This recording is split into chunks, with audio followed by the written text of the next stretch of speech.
And welcome to another episode of the MatthewJ Show. I'm so glad you could join us tonight on a very cold night here in Philadelphia. I'm sure it's cold where Michael is as well. We're going to be going over a lot of stuff tonight, possibly even getting to like a year and end review if we get time to it, because there's so many pressing events domestically and internationally that Michael and I hope to get to. Michael, how are you in a cold New York City? It's just below freezing here in New York City. Very quiet, believe it or not. Very, very quiet, even though it's New York City. I'm having a great time. Had some family over for Christmas, and that is always a good thing. We had some food. We were warm. Can't really ask for too much more than that on a holiday. And God knows I've had a few holidays. I didn't have any of that. So, I was actually having a great time. That's great. I am so glad to hear that. And family is everything. Speaking of family, not that I want to put out my stuff out in the street like that. I hadn't spoke to two of the siblings for many, many years, and this was the first Christmas we had together in a long time. That's good. So it was very nice. There were no 911 calls. It went very smooth. They're obviously not fans of Joy Reid. Michael, let's get right to it. Okay. Sure. And let me give you a little bit of background here, Michael, before, because I want your spin on this. Now, obviously we've been following closely the situation that's happening in Minnesota with the Somali and criminal gangs and some fraud, child care fraud and whatnot. But my question to Michael Voss tonight, and I'm not just picking on, New York City, but I'm reading where New York spends almost $120 billion on Medicaid. That's $6,000 per resident, far more than any other state. About half of New York City is on Medicaid, including payments for trans surgery. Now, Michael, is this situation not just confined to Minnesota, but in virtually, I guess, every type of Democrat-run area? Well, I would expect the answer has to be yes. Fraud, if any one crime is very successful in terms of like phishing or a scam, it's never isolated to one place. When you add in politics to that and NGOs and that type of environment, that's something that spreads like wildfire. Other organizations will see and learn from what's been done, and they will copy it. Yes. Whether they have good intentions or not, and very often not, you will see that same process. Why? Because that's what got the money. We're talking about some estimates say $18 billion going into these programs. And if you have a legitimate program that helps children, helps the homeless, helps refugees from around the world, and you're only bringing in $500,000, and you see this program, you hear about it because they speak to each other. These programs work together very often on various levels. Why wouldn't you say, well, let's do a little bit of what they're doing to get, I don't know, even $1 billion, even, several $100 million, which is way more than you're already bringing in. So I don't fault them necessarily for that. I do fault that we've seen the left media cover this up to the extent that they have. They knew about this in 2024. They didn't tell the American people. Therefore, we didn't have the opportunity to to investigate how bad it was in Minnesota, and therefore to say, hey, these are the things we need to look for so that it doesn't exist in New York or in Pennsylvania, California, or any other state. It's amazing. Michael, I know this could probably apply Minnesota, New York City, here in Philadelphia. I guess my question is, Michael, let me phrase this to you for the Minnesota thing, Michael. Mm-hmm. How can the state's attorney general, Ellison in Minnesota, mm-hmm. Tim Walz, the governor of Minnesota, how can this type of malfeasance or this type of fraud go on for such a protracted period of time without anybody really noticing? And this goes for the whole political apparatus in Minnesota. And I include Amy Klobuchar. I've been going after her all day about this. And she's like, oh, I don't know anything about it. And like you said, Michael, and I was going to bring it up, and I'm glad you brought it up first, is that the media, just watching this afternoon, is running cover for them. Like I watched ABC World News. My wife watches, so of course I have to watch it too for a few minutes. But then I walk out, saying that, well, Waltz had a lot of investigations into these alleged scandals of child care centers, and you're saying to yourself, what type of investigations were they?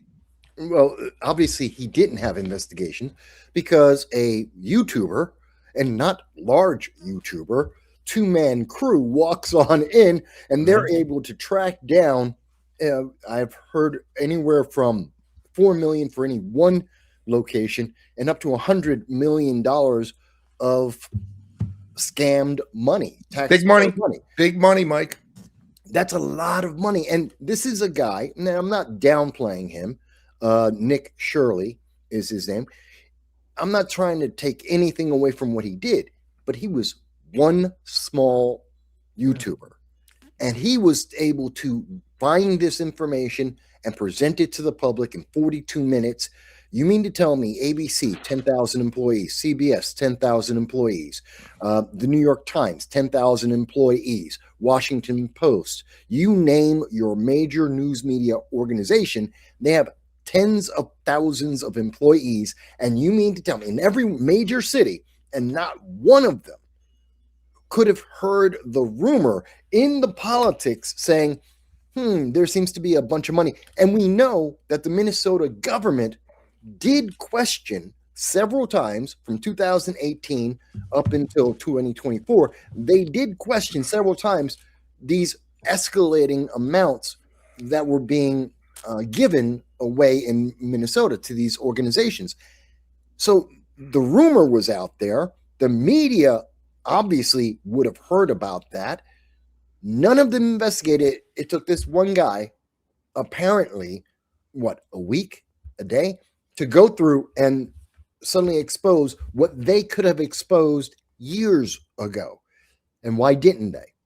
Because Tim Walz was a rising star. He was going to be a presidential candidate, they expected at some point, and he became a vice presidential candidate. And remember, you're running for president or vice president, they're going to vet you.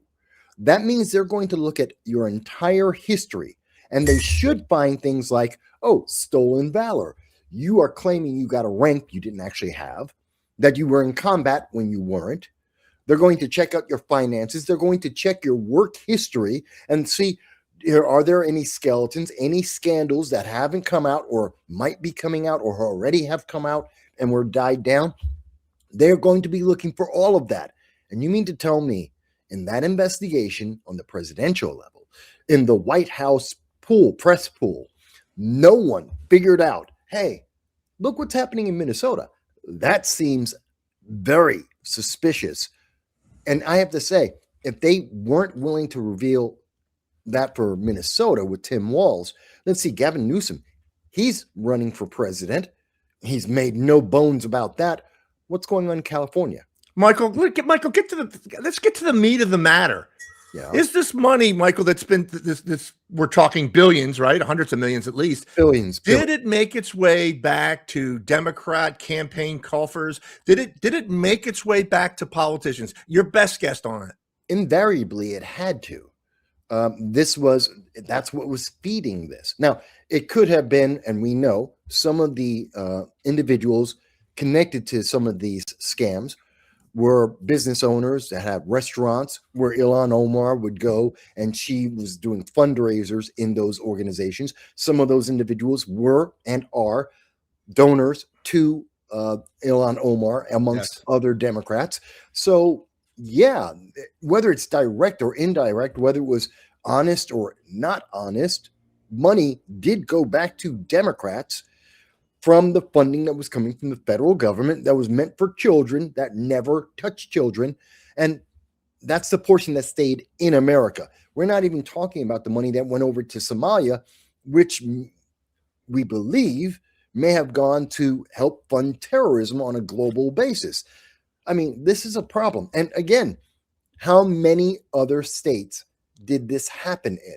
And I'm not saying it's only the Somalis that did it. I'm sure, because all of the groups, refugees or illegal aliens, whatever the organization, they're looking at this and they're saying, oh, wait a minute, these Somalis in Minnesota, they're suddenly getting billions of dollars in 2 years. They're getting billions of dollars. Maybe we should do a little bit of what they're doing. I understand, Michael. Listen, I understand there could be certainly other criminal gangs or bad I'm actors sure in there the are. situation. There have to But be. Michael, we should be laying a little bit of foundation for what's been transpiring in Minnesota over the last few years, more than that, 10, 15 years. My question, Michael, who laid the foundation for all this corruption and Somalis being where they are now? How did such large numbers end up in Minnesota? Well, first we were taking in refugees from Somalia, which tells you at the very first thing, Somalia is not some heaven on earth. There's a reason why we're taking refugees since the 1980s into America, because Somalia isn't a pleasant place to be. It's not a safe place to be. And you can tell me, oh, Somalia is so great. You go live there. Their own people don't want to live there. They came here and they're not going back. So that tells you something right there. So they came over, and that's part of the largesse of the United States. We're a generous nation. We took them in. We gave them a place to have a home. They all congregated. Many of them congregated in a few locations, like Dearborn, Michigan, as an example. We have these congregations, and that's fine, where they're all there, except they were being Somalians in America, not Somali Americans, not Americans. They weren't melting pot. They were not assimilating. They were separate in our nation, using our resources to help themselves and to help their people back in Somalia. That's a problem. Doesn't matter what you may, all the people will go, oh, but they could do that. No, that's a problem. And that leads to what we see happening. They're here. Some 70 to 85% of those Somalis that have come are unemployed and on federal aid. That means their kids are in need. Okay, that seems very high. It's one of the highest numbers. Michael, I don't know if Michael. Listen, sorry to interrupt you. I don't know if you're going to be getting to this or not. Who kick-started the massive amount of Somalis coming to Minnesota? A former president. Kick-started it and put it out. But I listened to every word you said, Michael, and I'm glad you laid it out and said, Matthew, the conditions there for refugee. I do understand that. I'm glad you got that out there. That is a valid point. But my understanding is Obama put this in overdrive, and that's why you have Minnesota in the state it is now. He much like we saw with the Afghans under Biden, because of the failures of Biden, we had an obligation to some Afghans. And then we took in 20,000 that we had a definite direct responsibility for. And then we took in another 60,000 that we didn't know who the hell they were. Similar to what we see with Obama with the Somalis. They were having a problem. He expedited taking them in, not fully vetting each and every one of these individuals, putting them at a higher priority to come into America. And that's where we get this result. So he let them in. Again, does that mean that initially they were all unscrupulous? No. As we can see, it's a pretty small group. 100, maybe it's 1,000, don't know for sure, but we know it's at least about 100 people out of the 80,000, roughly 80,000 Somalis in Minnesota. Still a high percentage, given such a low concentration of people. But at the same time, it's not everyone. Fine. But look at what that few people did. And that's where my problem is. See, that's where my problem is. It's not that we had the Somalis come in. Although I think we need to readjust our views on refugees. You're here for a temporary safe haven. We've turned it into you'll be here forever. And you're forever on the government teat. You're forever getting government aid. You have no need to do anything. The government will provide for you because you and your kids and your grandkids are always going to be classified as refugees. Well, the whole point of being a refugee is temporary, not permanent. That's not an immigration. They're not a part of immigration. They're here for an emergency. It's our generosity.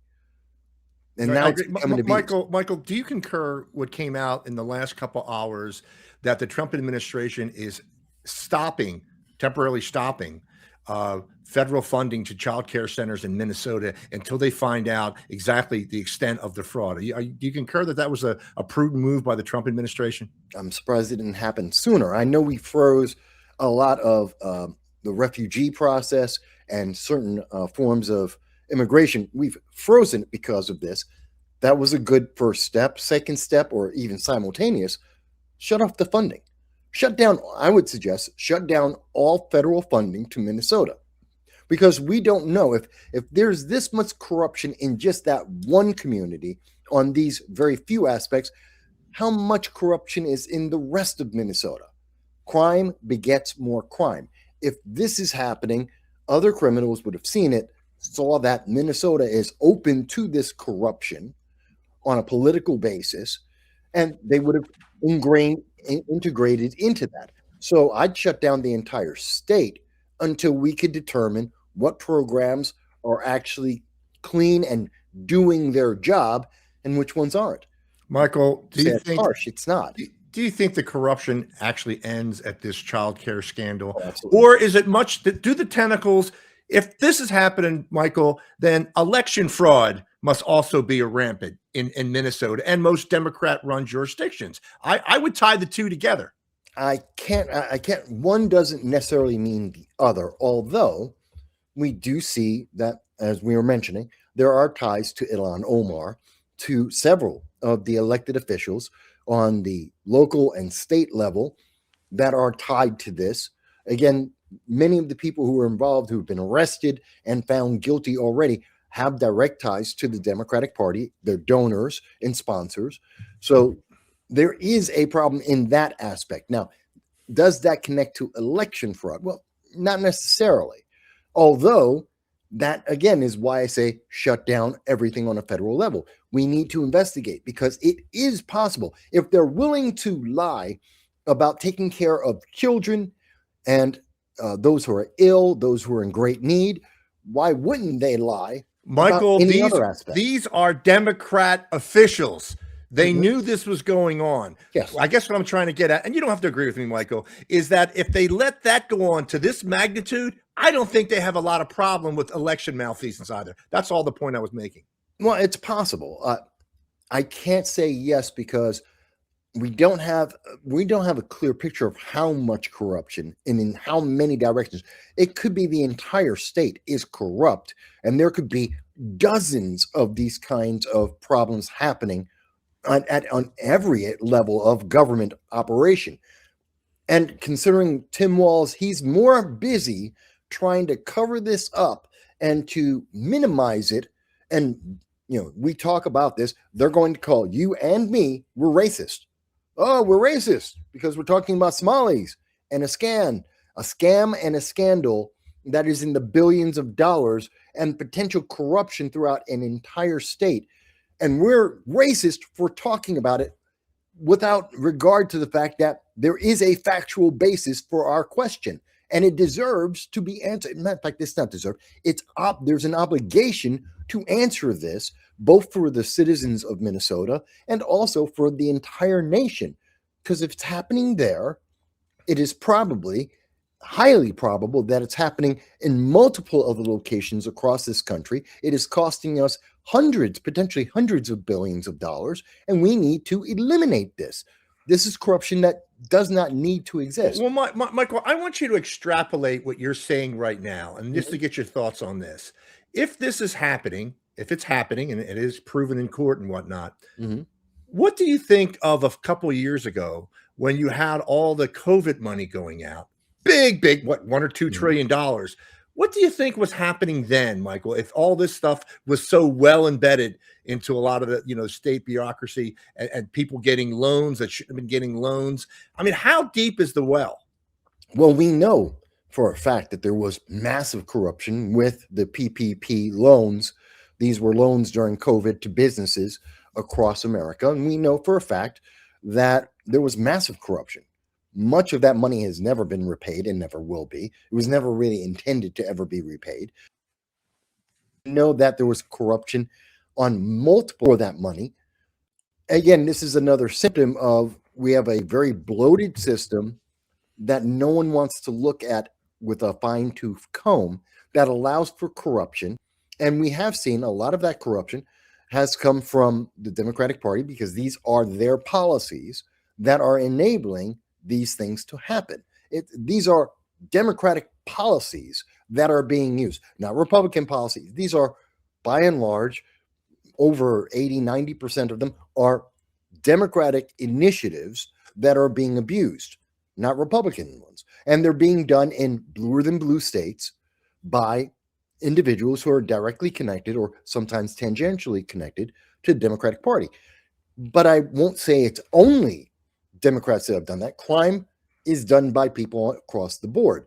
It just happens to be that all the evidence we keep finding, and I am sure that the New York Times and the Huffington Post are trying to find an equivalent situation in a red state with, I don't know, some other group that they can't find, that doesn't exist, that we're not seeing the same kind of corruption, and neither in magnitude nor in the quantity of corruption that we see. It doesn't exist. Michael, how much confidence do you have in Pam Bondi now following through with some arrest after all this hoopla? And we're running around. That kid's video's got 120 million views. After all this, okay, if we don't see serious sentences going out, arrest, and let's face it, in some instances, deportations, okay, if we don't see that, what kind of confidence will we have in the DOJ or the FBI if they don't get to the bottom of this? Well, again, the media has downplayed the situation. We know that there were 89 individuals who are currently under investigation and or have been arrested. We know that 56 people have already been convicted out of that 89. And there are trials that are pending on this. Media doesn't talk about that. They don't talk about the fact that all but 6 of the people that have been under investigation and or arrested are all Somalis. Every single one, all but 6. And the investigations are still going on. And now we have another round of individuals being arrested, as they should be. So I like that Pam Bondi has reacted. There have been several things throughout this year where she should have had as strong a reaction and as immediate a response. But it's good to see that she's doing at least this. So I am happy she's doing it. Does that redeem some of her failures from earlier in the year? No. But it also gives me some confidence that she, when presented with obvious violations, obvious corruption, she is going to step forward. The political cover from Washington, from D.C., from the Democrats is not strong enough to hold her back. That's a Michael, good sign. let me run this by you, because I'm going to refer again to this ABC News report. The reporter on the ground there in Minnesota was saying, well, no, it was a politician in Minnesota was saying, well, we don't know when this YouTuber, what time of the day, did he come on the weekends? Was it a holiday? I mean, they're pulling shit out of their ass, Michael, like you wouldn't believe, man. Yeah, they have to discredit him, because that's often what Democrats do. They discredit people that are presenting the obvious facts. They can't fight the fact. They can't fight that the corruption is there. We've identified and been able to detail to the dollar billions in corruption. They can't fight that. So the only thing they can do, when we're seeing how widespread and how this corruption has been happening, what the actual reality of it, showing us the sign that can't spell learning, and it's a learning center in a building that's empty, that no children ever go into. Matter of fact, today they bust in dozens of kids into that center, and the entire community is going, we've never seen these many kids in that building or in this community ever. This is the first time in the years that place has existed that everyone's ever seen children show up. Why? So that they can get a photo op and say, see, but he was wrong. No, that's just you covering your ass. That's just a cover up. Michael, that's not the reality. Michael, do you believe the Democratic Party are using the Somalis as their surrogate for this corruption? Not surrogate. Well, I'm not sure what you mean by surrogate. Like they're using, they brought them over and now they're using the hell out of them to commit these crimes. I don't think this is led by the Democrats. Democrats are benefiting as a byproduct. Right. I think this is Somalis, and Somalia is known for corruption. It's a corrupt country. There is no question about that. We've known that for a long time.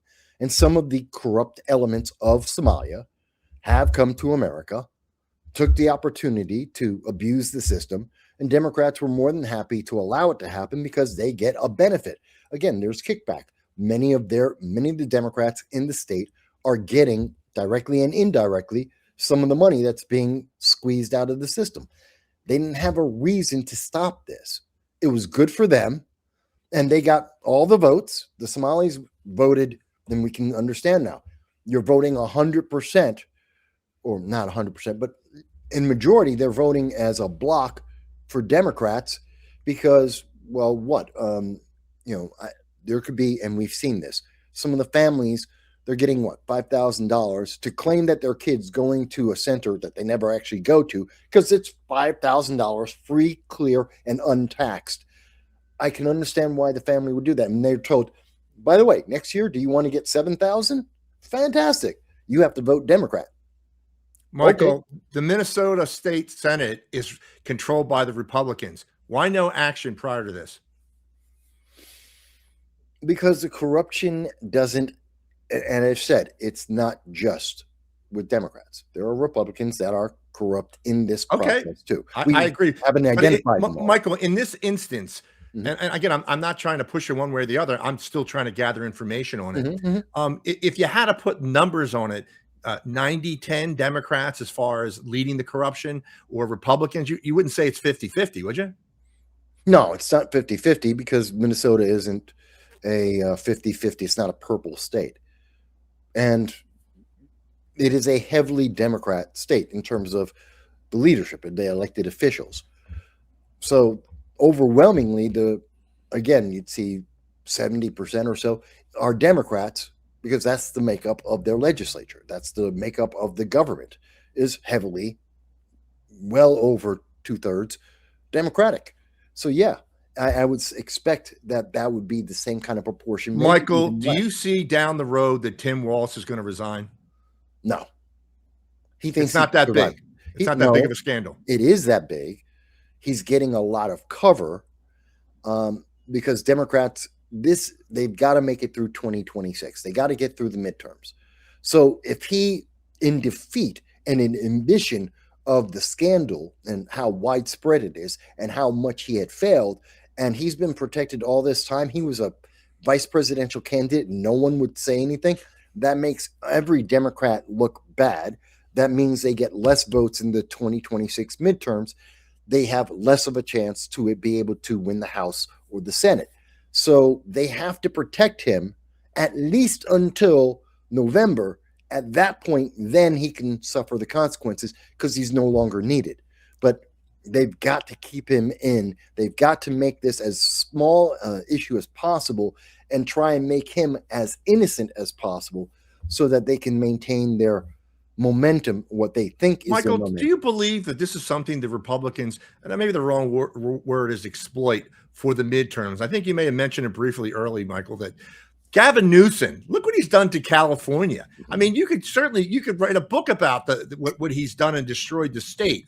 Would it be prudent for the Republican Party, with relation to the midterms, to start to piecemeal this and to illuminate the amount of corruption that the Democrat Party is putting upon our country? Is it prudent to really expose this, and will that help us win next year in the midterms? I would expect, and if Democrats were truly smart, they would, on their own, initiate investigations on all of their government offices to show that there is no corruption, or to highlight where the corruption is and root it out right now. And that being proactive and being something that wasn't required by government, or something that was identified by a crime or an investigation, whether it's by law enforcement or by either independent or mainstream media. If they did that, they would bolster the public's trust in Democrats and in their governance. That would be the smart thing. They're not doing that. Instead, they're doubling down and saying, there's nothing wrong here. Don't look. And if you do look, well, that's when they come out with the ist and the phobe and all the defenses trying to deflect and diffuse and to discredit anyone that says, well, we should check because we didn't check in Minnesota and look at what we found. This could be a problem. We look at what's happening with the Palisades, the rebuilding of the Palisades in California. The money's gone. Millions were given to Governor Newsom and his wife to rebuild, and they've rebuilt one building. It's been it's been a year. We've rebuilt one building with millions, tens of millions of dollars that had gone in. That's ridiculous. But it's no corruption. The money's just gone. Don't worry about that. Everything's fine. See, we should be doing this state by state. We should really just be checking. There's so many programs. BLM with its $90 million. There are so many programs that are questionable where we have either hinted at or seen directly that there is something that looks corrupt going on, and we're not investigating it because the media and very often Democrats are protecting and saying, stop looking. Just stop looking. It's okay. Trust us. No, I got you. And well, Mike, I agree, Mike, all valid points there. And I'm glad I wanted to spend some time on there, and we spent over 30 minutes on it because I think the American people want to know what's going on. And we pretty much dissected it right there. Now I want to move on before we move on here. Michael Voss is joining us tonight live from New York City. We are also live on Rumble, YouTube, and X. Michael, let's get back to New York City. Okay. I mentioned that earlier. I wanted to discuss it. Now we're looking at Mamdani. He'll be taking over in 48 hours, Michael? 72 hours? God help me. Yeah. Well, let me ask you this. Midnight on the first. It was national, Michael, and I guess this is what we're probably going to be expecting out of Mamdani is he selected, I think, the new head of the New York Fire Department, LGBT pick, a DEI pick, however you want to look at it, woke pick. Is she qualified for the position? No. I understand she was chief of the ambulance corps or director of that, but no actual firefighter experience. Is she the best qualified candidate for that position? Absolutely not. Absolutely not. And there's no way to defend it.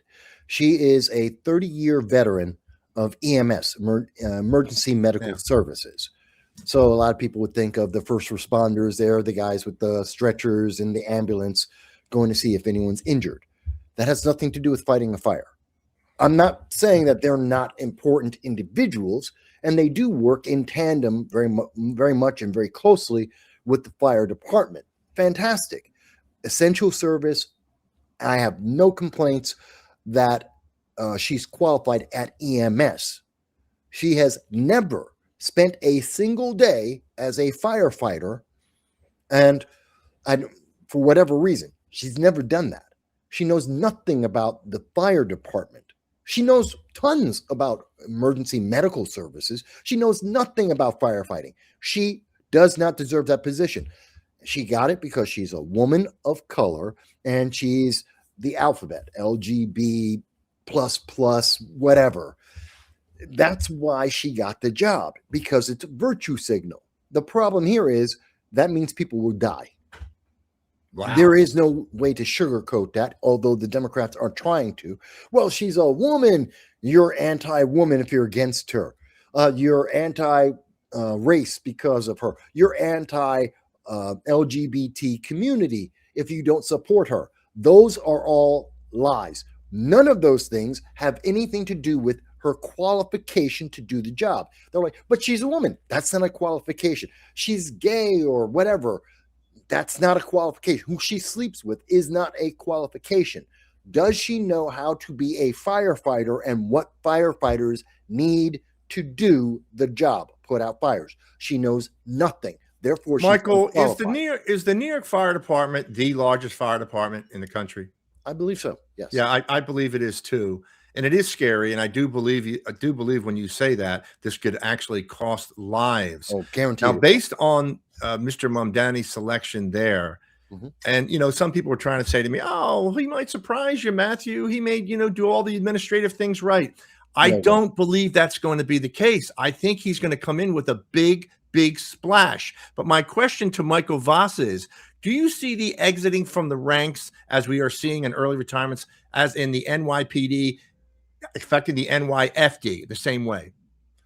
Well, we have been seeing, and we've been seeing a continuous series of early retirements and lower recruitment into the police department and the fire department and most of the essential services, all the first responders in New York City, not just in New York City, New York State, California, most of the bluer than blue cities as a response of 2020, not just the lockdowns and the mandates, which was a major factor where we saw in places like New York, 35,000 doctors were removed. Many of them were emergency responders or first responders, EMS and such. But we also saw 11,000 police officers that were removed because they refused to get a jab of an experimental drug that we now know has many side effects, and we don't even know the full extent of that. And that started a downturn. Then add in the BLM riots. They called it the Summer of Love, as they burned down city after city after city, had arson and riots and vandalism, destruction of property, attacks on individuals, murders of individuals. And that also forced out more officers, more firefighters, fewer people being recruited into emergency medical services. So we've seen that depleting our resources, these essential services, not just in New York City. We're talking in multiple states, and the most severe have been in the bluer than blue states and the bluer than blue cities. So this is just a continuation of that, because they have been virtue signaling since 2020, saying you've got to get the jab or you get fired, followed up with, well, you have to agree with the riot and burning down cities and killing people, otherwise you're a racist, and then you're fired. And now we've gotten to, yet again, even more virtue signaling. You have to agree with someone who's unqualified, because if you don't, well, then you're a ist and a phobe, and you're going to get fired. It's ridiculous. Michael, can I ask you, a few programs ago, I think I asked you a similar question, but it is very important that you get it back out there. And I was asking you, Michael, about how do you pay for free transit, $30 minimum wages, something they're doing, and I'm not real familiar with the rent freezes and all that other stuff, and free childcare and all that. And I asked you a question, who's going to pay? And I think I followed up and said, is Albany going to green light all this stuff, Michael? Is Mom Danny going to get anywhere near what he wants to propel as his agenda? No, he never was going to, and he still isn't. He wanted to increase the taxes on a specific class of people. By the way, that's unconstitutional. That's targeting a specific group for punishment that is not related to any crime, and it is unconstitutional. That's what's the word? Oh God, I'm forgetting it. Prejudicial. Yes. And so you can't do that on one end. And two, if they did do this, then it would have to be a statewide action. And Governor Hochul wants to get reelected. She's not about to start targeting the top 5% of the state that are right now questioning whether they want to even stay in New York State because it's falling apart. And now she's going to tack on another tax on them, which would, many of them have been leaving because of the taxes as is for the last over a decade now. And that's why New York State leads all states in the most people leaving every single year. We lose somewhere around 250,000 people per year in New York State every year. That's including the fact that we have illegal aliens that are counted as part of our population, and we're still losing 250,000 people every year. Most of those conservatives, Republicans, small business owners. They're just leaving. New York State is losing about $20 trillion a year, according to the IRS, because of all these people leaving. That's unsustainable. And you're going to add more taxes to that? And Madami's answer is, well, they'll just, I love his answer. they're going to stay and just pay the extra tax because they use the services. Let's understand very clearly. I used to be a stockbroker.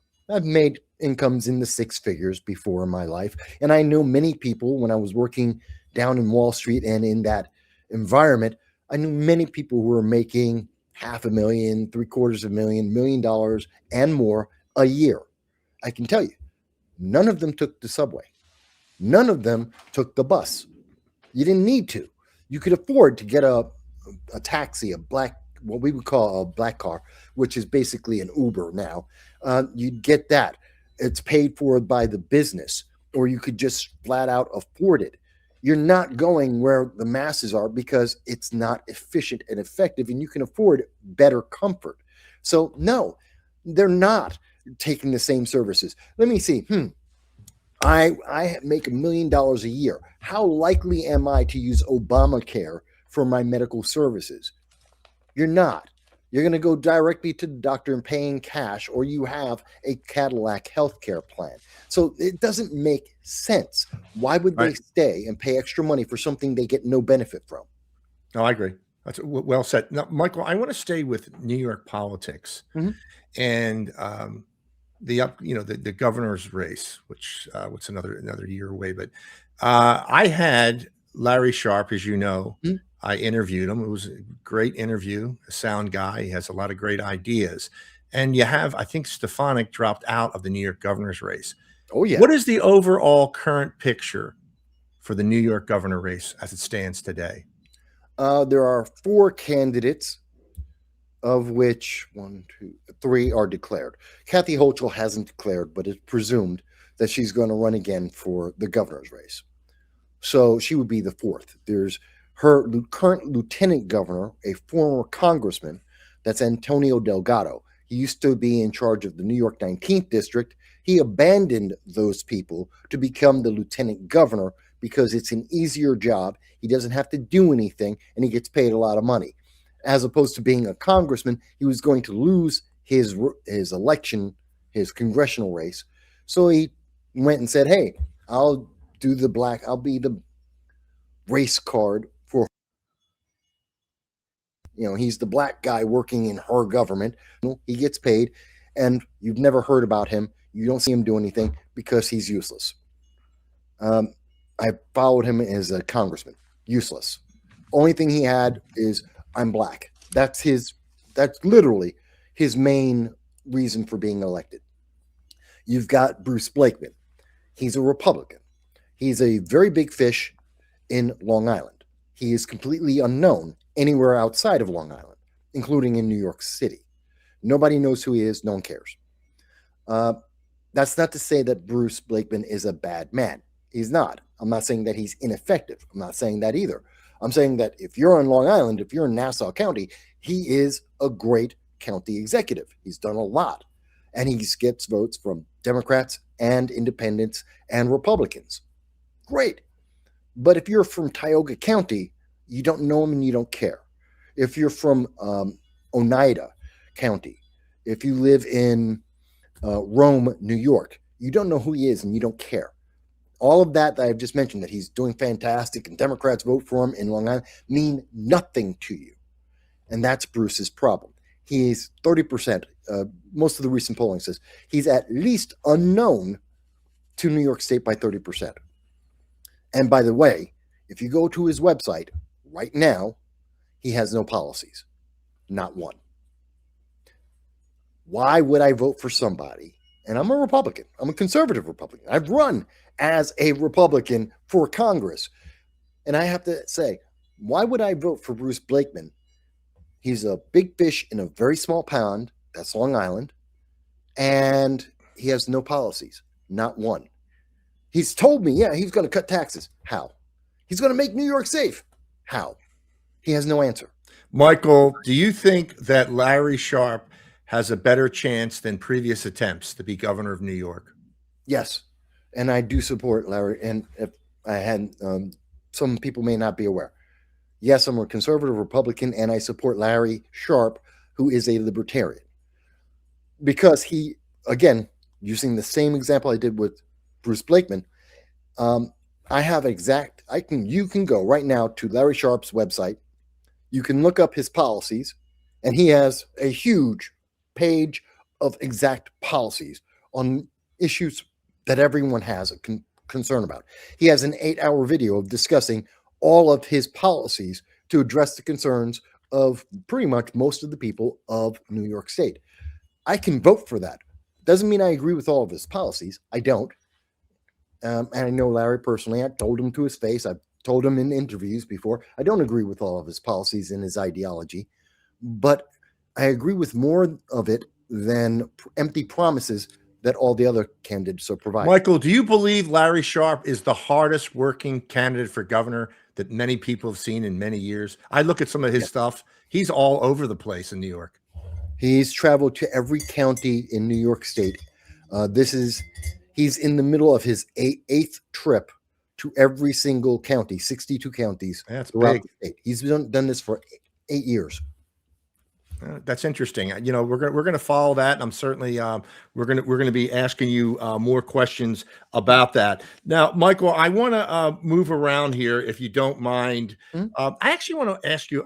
This is a big question, and I'm hoping that you'll be able to navigate us through this.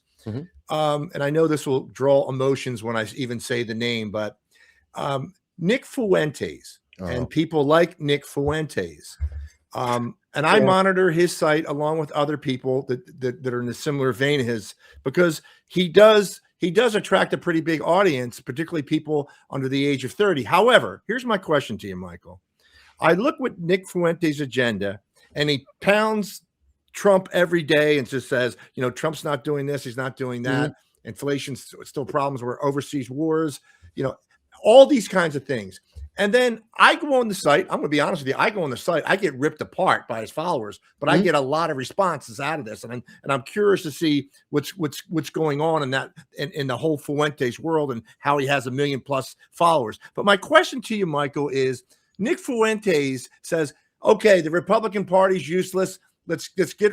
Don't vote for Trump. Don't vote for J.D. Vance. Don't vote for any Republicans in the midterms." My question to Michael Voss is, what are we doing in the interim, other than letting the Democrats rule indefinitely? If we just drop out, or if we start from scratch, like it appears Nick Fuentes wants to do. So in essence, is Fuentes actually destroying the Republican Party at the expense of a lot of the people that vote for it? Well, the first thing I'll say is Nick Fuentes is evil and vile, and I disavow him. I've never, ever found him to be representative of anything except Nick Fuentes. I've heard of and I've known about Nick Fuentes since 2018. So my information, and I know his followers are rabid. His people are rabid. They're believers. And they blur the line between religious faith and just political party membership. They are believers. And that's some of the most dangerous people you can find in the world, because they're following something based on faith, not objective reality. That's been my experience. I've known about Fuentes. I've heard about him. He's been in the shadows since 2018. Most of the public they're hearing about him now because he is the easy target of the mainstream media. When they want to paint the right as being evil or being alt-right or nationalists, they point to Nick Fuentes. They're trying to supplant Charlie Kirk with Nick Fuentes. Those two men have nothing in common. Nothing. There's nothing similar to them, but the media needs something to dog whistle about, something to point at and say, see, that's who you should be afraid of. And that's why we hear so much about Nick Fuentes today. Meanwhile, he's been in the shadows of the Republican Party since 2018. He was never regarded as anyone serious. He was never respected, and he still isn't, as he shouldn't be. So that's my initial thought about him. Now, he is trying to get his small, and let's understand, it's 1 million people. There's 350 million people in America. He has a small group of followers, million or so. That's not a lot, believe it or not. Sounds like a lot. It's not. And that small group of fanatics that he has surrounding him and following him are the hyper extreme right. There is no second guessing that. That's the fact.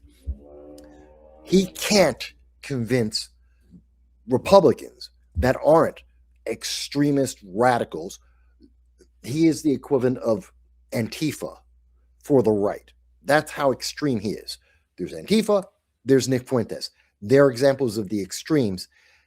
The mainstream isn't following him. He can say, oh, you shouldn't vote for, I don't care who. He's meaningless. What he says means nothing. He's getting attention. Why? Because once he's on CBS, once he's on ABC, once he's being talked about in the mainstream news media, the entire media circuit will have him on. Why? Is he newsworthy? Yes, he is. Now that they've been talking about him, now that they have tried to raise him up, to install him as the next Charlie Kirk, so that they can then say, see, he is the demon we've been warning about. He is the thing that you should be afraid of. This is why you must vote for the left. That's why they're trying to raise him up. That's why he's newsworthy. And that's why he's in the media. He should never be. So Michael, a horrible person. I'm pretty sure I'm inferring what you're saying. And the question I did ask you, is his intention to burn the Republican Party down? That's what I'm asking you. I don't think it's that. No. His intention is to get a lot of power and fame for himself. He's a selfish individual. And the Republican Party is a byproduct. He's been trying since 2018 to get recognized by the mainstream establishment and or mainstream Republican Party. He's never succeeded. And he won't ever succeed. No, Michael, listen, I understand that. And that's, you certainly brought up some valid points about that. But we also have to look at the big picture here, particularly on the MatthewJ show, whether we agree or disagree with it. The fact of the matter is, I know 1.2 million on X, 700,000 on Rumble, everywhere. He still appeals to a group of men under the age of 30, possibly even under the age of 40. Now, you don't have to acknowledge this, but I think even the mainstream would acknowledge this. A lot of younger, I think you and I talked about this before, a lot of younger people, the people that can't buy the house, the people that can't get the first car, the people that are struggling with 2 jobs, 3 jobs to pay things. That, I think, is still a reality. That's what he's dipping into, Michael. And again, I'm not saying you're correct, and he's not in the mainstream, but he certainly he's on the periphery, Michael. And if I was a Republican, I mean, again, regardless, you disagree, agree, hate his guts, whatever, he can bring out valid points. I know what he is, and he but demagogue, whatever. But the situation is, I'm saying, is he illuminates there's some points that as a party we should be aware of, and that is people are struggling. Well, yes, but that's Adolf and Mao and Stalin. They all had certain things that were points that were actually solid. I wouldn't recommend any of them. So, and I don't mean to say that facetiously. I'm being very serious. Just because he's right on 1 or 2 issues that are of concern, but they're not things that no one else has realized and no one else has addressed. A lot of people are addressing the same things he's talking about. And there are solutions that are being worked on. None of them are instantaneous, although he's trying to promote like he's got the instant answer. They're not. There is no instant answer on this. We didn't get into the problem instantly. We're not getting out of it instantly. But that doesn't mean that he is deserving of the attention that has been put on him. And the reason why I've emphasized what I have, he's not helping the Republican Party or America with his ideology. And we should be identifying the fact that he is one of the greater problems for a lot of our youth. And that if we magnify him, if we glorify him at a time where our youth don't know the difference between infamy and fame, that's a problem. That's the problem. They don't know the difference. They just know that he's gotten attention. He's a rising star of fame. He's getting attention, and there is no difference between infamy and fame. Therefore, whether he's good or bad, they just know, oh, I should check him out. Why? Because everyone's talking about him. No, his qualities are vile, disgusting, and we shouldn't be talking about him as much, especially since we know that it's like any of the TikTok trends. It's like home cafes. Did you hear about this? Home cafes? No. Okay, Gen Z and Gen Alpha have somehow just realized, and it's a TikTok trend, this is real, you can look this up, where they're doing home cafes. They have finally figured out how to have coffee at home. I'm not kidding. They finally realized that spending $12 for an Italian named coffee in Starbucks isn't worth $12. They can go home, put it into, brew it up in their house, and they can save money. And what they're doing is their twist. Oh yeah, they'll have coffee and they're on the internet at the same time. And they call it a home cafe. This is stupid, but this is what they're doing. And they just realized that. Oh my God. That's ludicrous. It's not a new idea. It's not something surprising. People have been having coffee. I'm having coffee right now, and I'm on with you. I'm not calling this my home cafe that I'm sharing a home cafe with MatthewJ. Not that you couldn't, but that's not the point. And yet that's the ideology or the trend right now among the youth. That is Nick Fuentes. He's pointing out obvious things, and he's packaged it and said, see, isn't this new and amazing and incredible and something worthwhile? And if you objectively step back and look at it and go, that's nothing that no one hasn't known about and isn't an issue we aren't working on. You're trying to take credit for nothing. Michael, listen, I understand all of this. Mhm. I understand this. As I told you, I was just on a site yesterday, viciously attacked by his followers and many replies.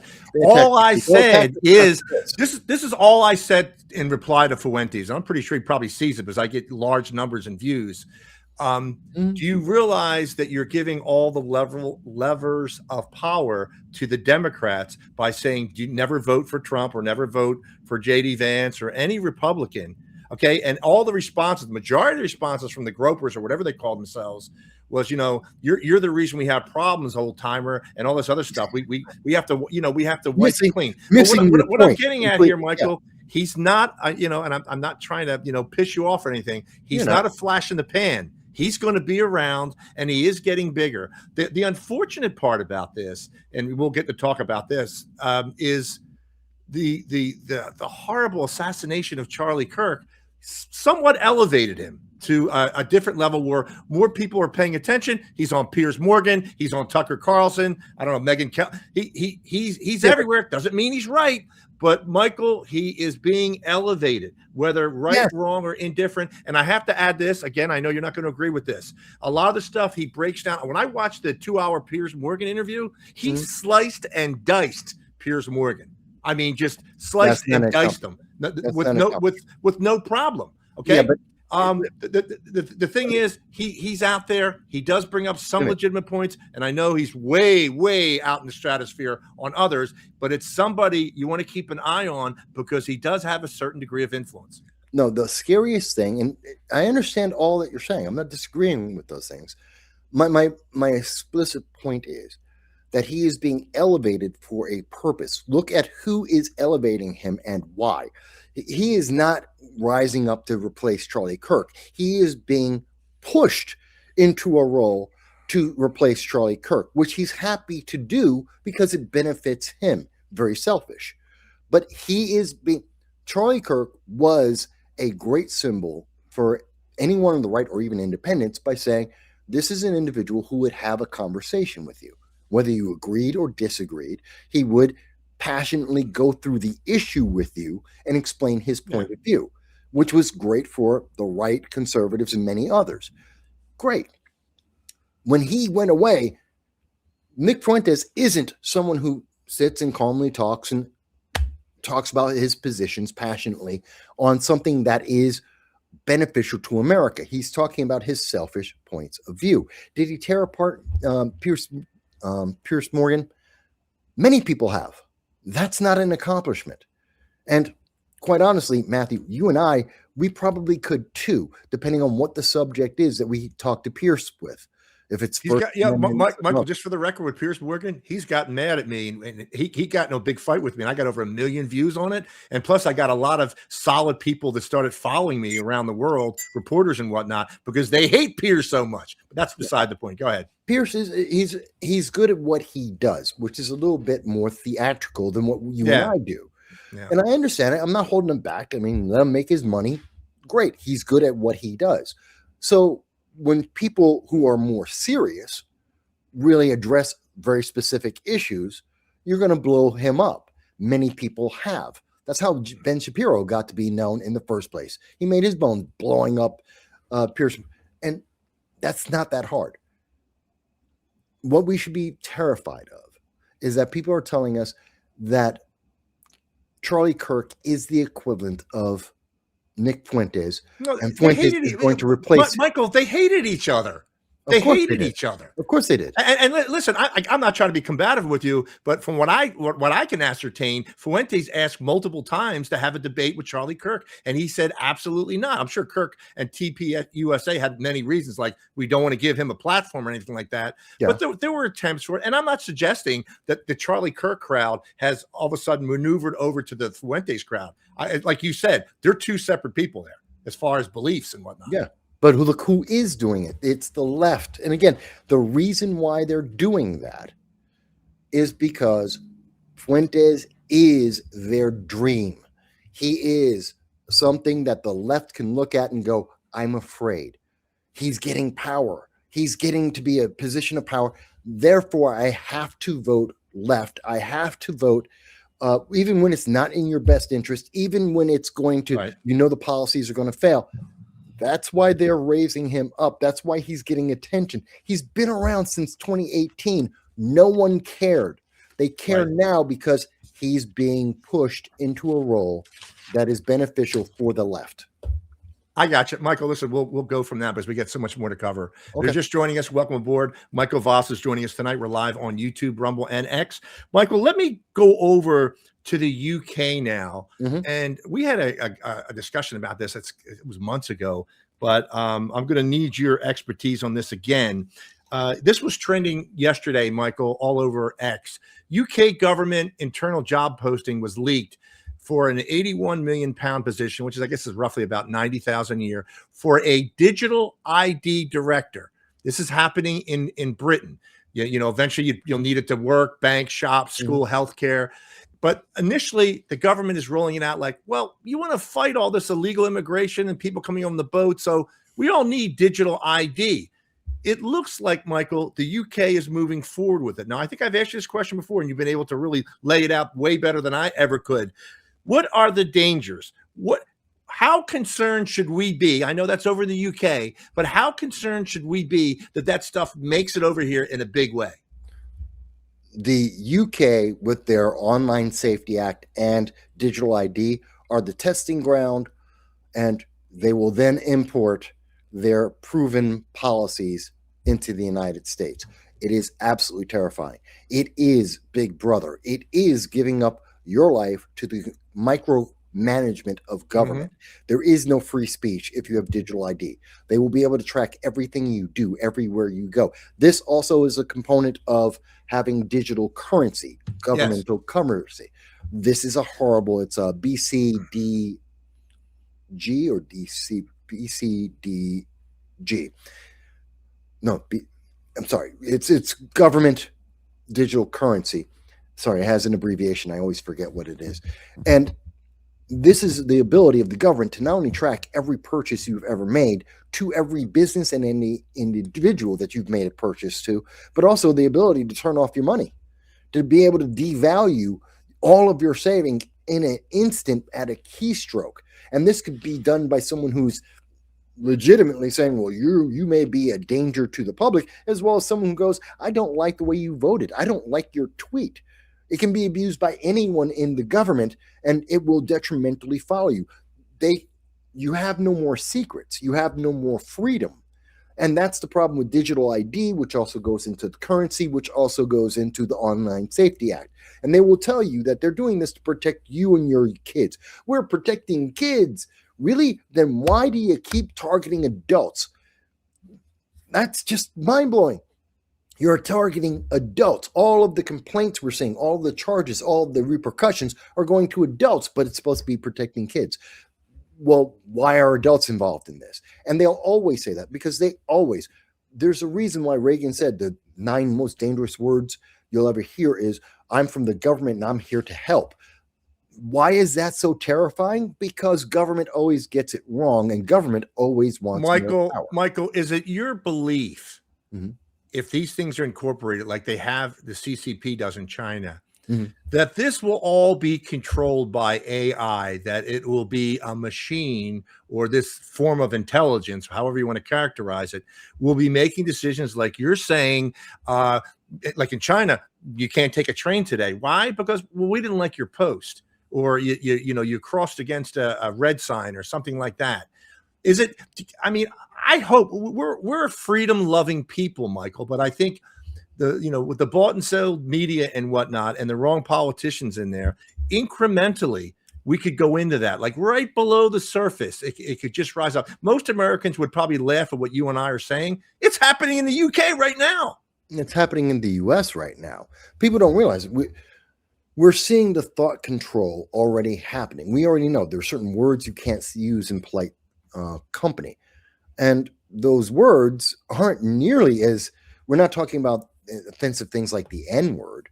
We're just talking about just saying that you're a he or a she is offensive. And oh my God, I've just offended someone because I said you're a he or a she, or I call you an it, because in English, correct English grammar is he, she, it, not they. Michael, them. do you think a kind of a globalist mechanism is to control speech? When you can control speech, you can really bring in all the mechanisms of suppression or tyranny. When you, like you're saying, wait a minute, you just misgendered me. That's 6 months in jail and a $5,000 fine. Is that all part of the woke? And I would almost say like a globalist mindset.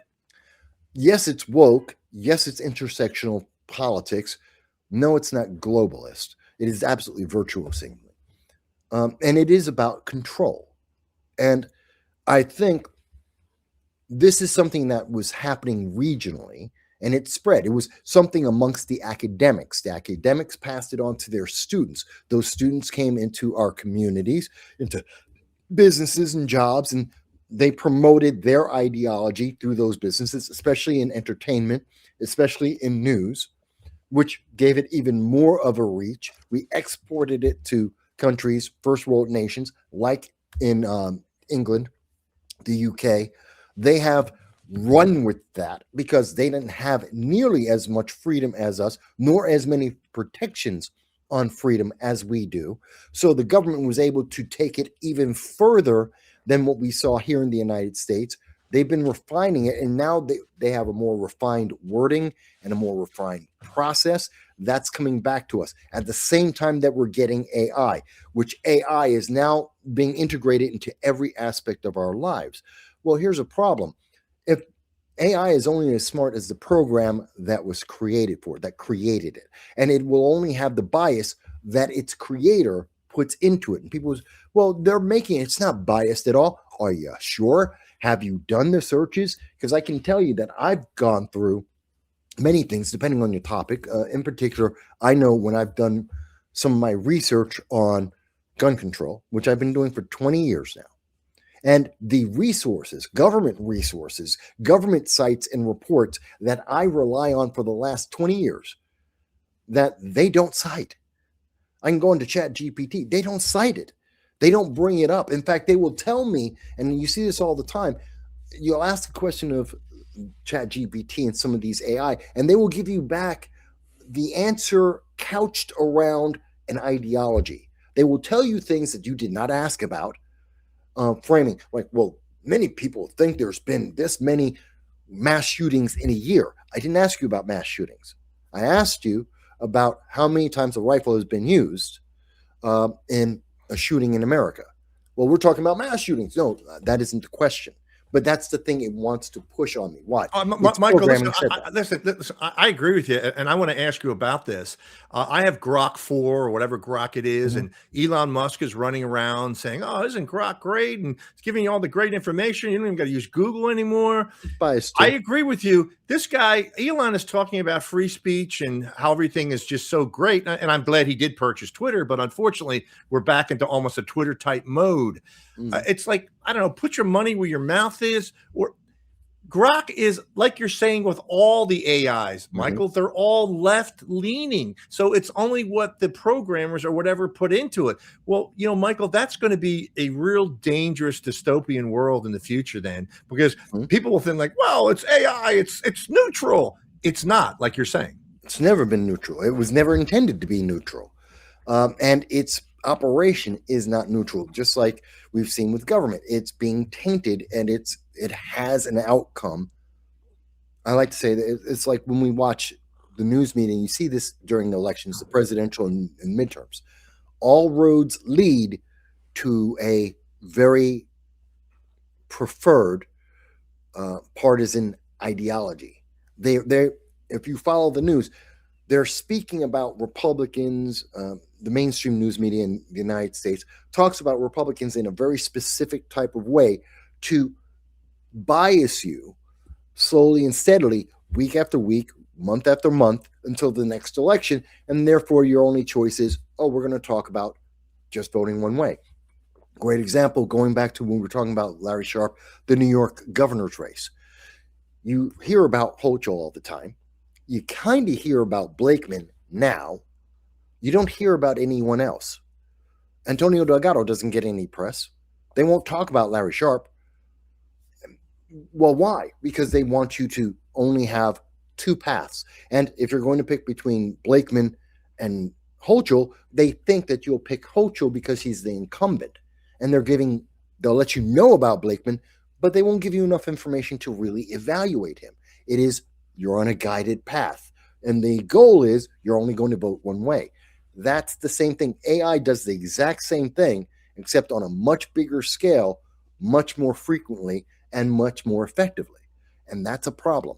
I don't trust AI. Michael, could you suggest regulations, keeping an eye on it? Because you would talk to the entrepreneurs or the billionaires in Silicon Valley and say, hey, man, if we don't get ahead on this AI thing, and if we're not the best in the world, the Chinese will do it, the Russians will do it, the Indians, and they'll get ahead of this. But in the meantime, you would hope that AI would be for the benefit of humanity. But Michael, you and I know it won't. Well, in the long run, it's already being utilized by the CCP. It has the potential to be incredibly beneficial, but anything that is highly beneficial to the public is also detrimental to the public. Nuclear power is nuclear bombs. There's a wonderful benefit to it, but there's also a danger to it. It's just how you apply it. The best thing we can do with AI is to open it up as much as possible to lower the bar and make it accessible to people in high school. And I'm talking about creating AIs and defining the nature of the AI. How does it search? What does it search for? Make it as open source is probably the word I'm looking for, open source coded, so that the public can influence it as much as possible. The fewer hands it is in, the more corrupt it will become, and the more it will be like China's social credit score, where they'll track you. Michael, you mentioned here in America, I don't know how much you know about this. I don't have a whole lot on it, but the Apple Wallet ID, that will be able to get you in and out of airports and stuff like that. Is that a backdoor way of saying, well, this is voluntary. If you want to use the Apple ID wallet, well, you're going to get through the airport quicker or the train station or whatever. It's beneficial. Is that how it always starts, Michael?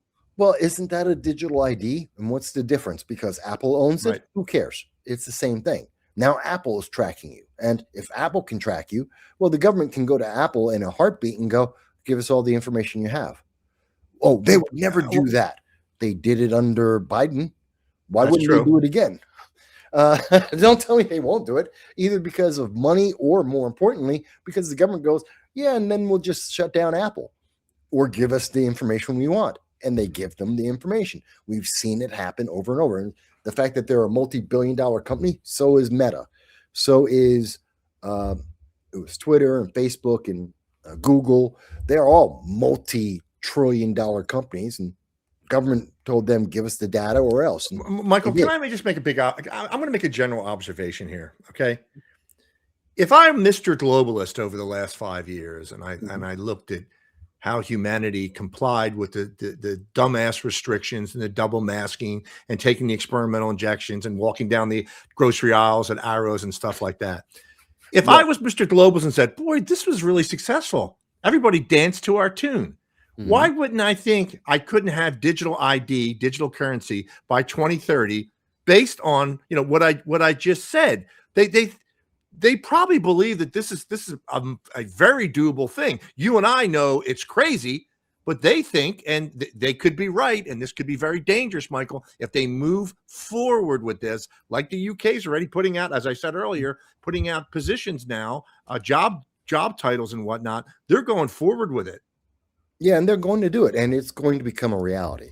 Look, we can warn about the dangers of it, and by warning of the dangers, we can maybe get people to minimize the negative impact, but it's going to happen. AI is a reality. It's not stopping, and it's going to be integrated into all these things, and there's going to be invasions of your privacy. The question isn't, is that going to happen? It's how much of that is going to happen, how easy we make it for that to be a part of our lives. That, I think, is where we have the most influence in saying, and that's why I say, make it open source, make it so that everyone can tweak the algorithms so that they aren't as invasive as they're going to be. They're going to be invasive no matter what, but let's tweak it so that it can't be as extremely invasive, at so much social credit, CCP style of invasive. Let's try and shield ourselves from that. I think that's Michael, the only thing we can do. I agree with you. Wasn't that what Mr. Musk promised us for the last couple of years? I'm going to open the source code. You're going to know how all these algorithms operate. We're going to show you this and that. And I don't think, to my knowledge, it never transpired. No, it didn't. And I didn't think it would because it's proprietary. It's a wonderful sales pitch. And right. I have no problem with the sales pitch. And maybe one day he'll surprise us all and do it. Okay. I don't think he will. And until he does, I hold him accountable to that. That's, if you're asking me what regulation would I put to AI, that's the one I would do. It has to be open source. Everyone has to be able to have access to that code to tweak it. And that's the fairest way to do it. Any other, and this is, I think, part of why President Trump has said no regulations on AI, because anything else makes it hyper restrictive, and that leads to more corruption, and potentially it could slow down the growth here in the United States of AI. And, I've talked to several people. AI is war.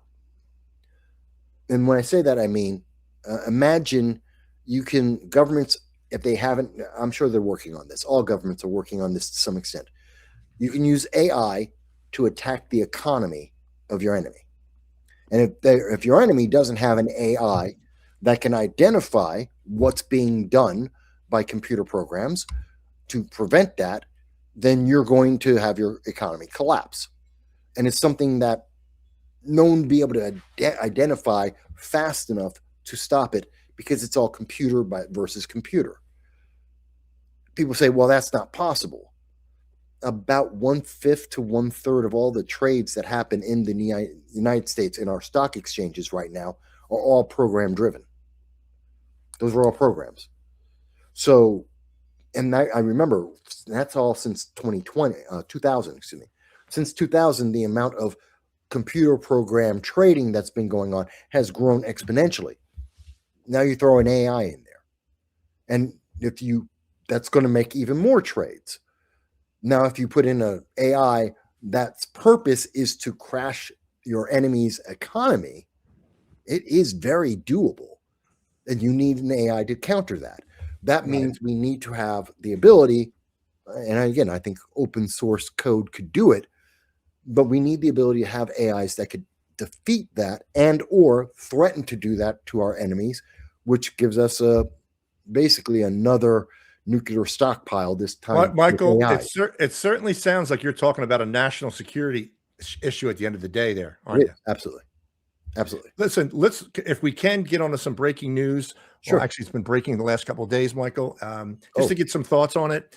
I'm sure you probably heard that Iran has devalued, or their currency has been devalued. There's inflation. Yeah. There's been 3 days of rioting, and it is now spread outside of Tehran. Yep. What do you see happening? I know there were some rumors, Michael, that the Iranian authorities were using live fire on some of the protesters, but that hasn't been confirmed anywhere. And I'm not suggesting, I know there's a lot of people here, F Iran and all that. Okay, I know the mullahs are crazy, whatever. But I think at this juncture, a destabilized Iran, and remember, Iran's not like some tiny country. They've got 90 or 91 people. I think a destabilized Iran would be a bad one. However, with that said, if there's an internal movement to do things differently in Iran. Let me just try to be as general as I can. I don't have a problem with that. I have more problems on overt things, on bombing the shit out of the country and hoping for the best. But I want your thoughts on, is this just something that occurs every couple of years, a little bit of instability in the streets, or are we seeing something different?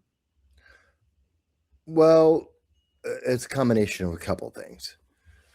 There has always been, since 1980, when the Ayatollah first took over, there has been a backlash in Iran against the hyper-religious leadership that they have.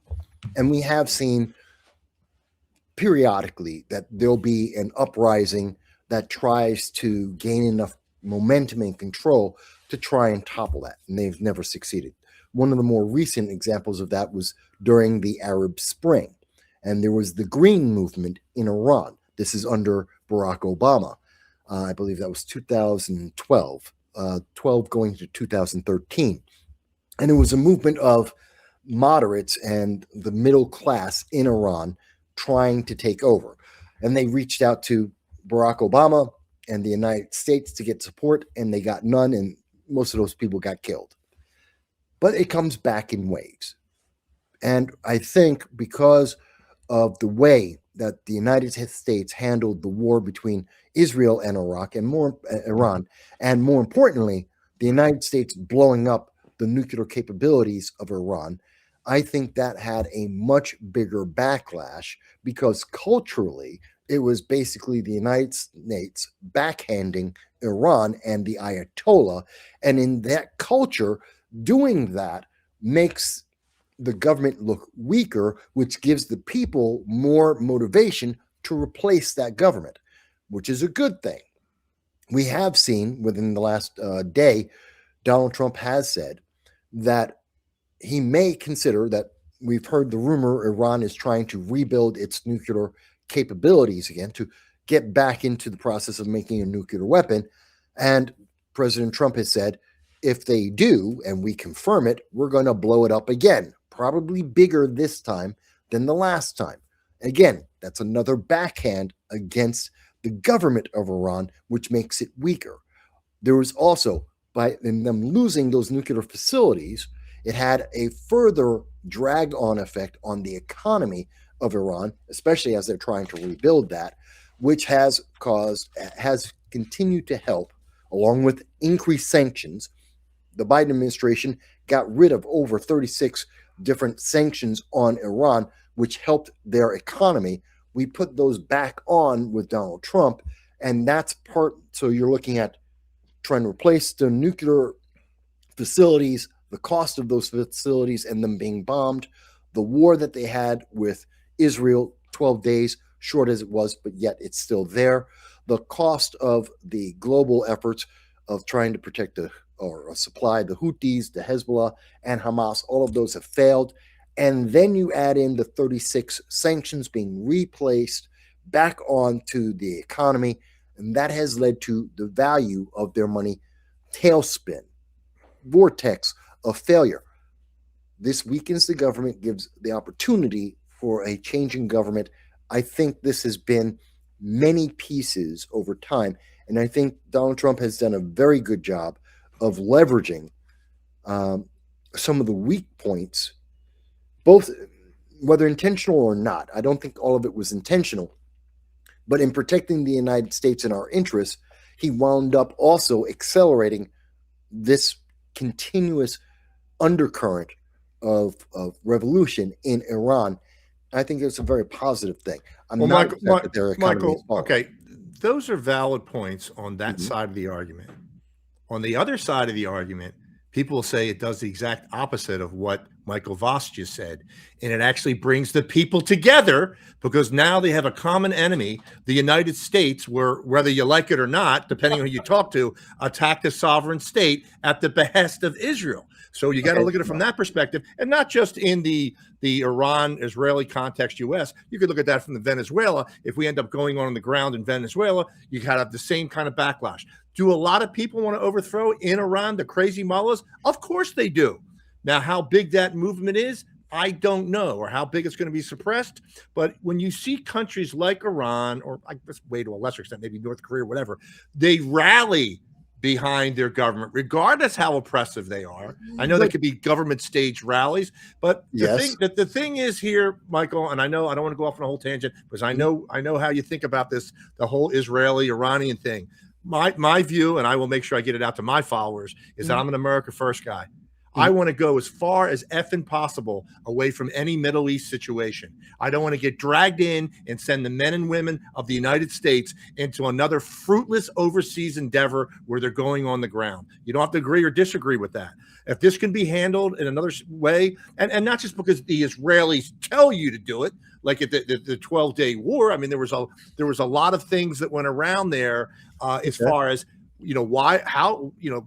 why the 12-day war ended and it didn't continue. Some would say, well, the Israelis were pounding the hell out of Iran. Yes, that was true. But conversely, there was billions of dollars worth of damage done by hypersonic Iranian missiles. I'm not saying militarily they're not even on the same page. I know the Israelis have the strength, of course, with the U.S. backing. I don't even think the Israeli people want to be running into their subways every single night. I don't think Iran poses that kind of danger as opposed to let's face it, the Israelis have had nuclear weapons, many of them, since the mid-'60s. Should we say to them, well, if you want a nuclear-free Middle East, you've also got to be nuclear-free. Oh, no, we can't. We're the Israelis. Every other country is evil except us. That ship sailed, and you can see that in American opinion, particularly the under 40 crowd, that it's gone. What is disturbing to me, and I'm a big pro-Trump person here, is that President Trump is jumping on board again, and at the behest of Israel. If Israel wants the United States to bomb Iran again, they're going to do it. That's political suicide. That's suicide. No, it's not. And it's the media loves to market this as negatively. They try and find anything that's happening since Trump has been reelected as negatively as possible. That's not the realities of what we see. Now, again, remember, Iran has been rebuilding their nuclear potential. They're trying to rebuild their capabilities. That is an existential threat to the United States. It always has been. That's true for every president since trying to do this in the 80s.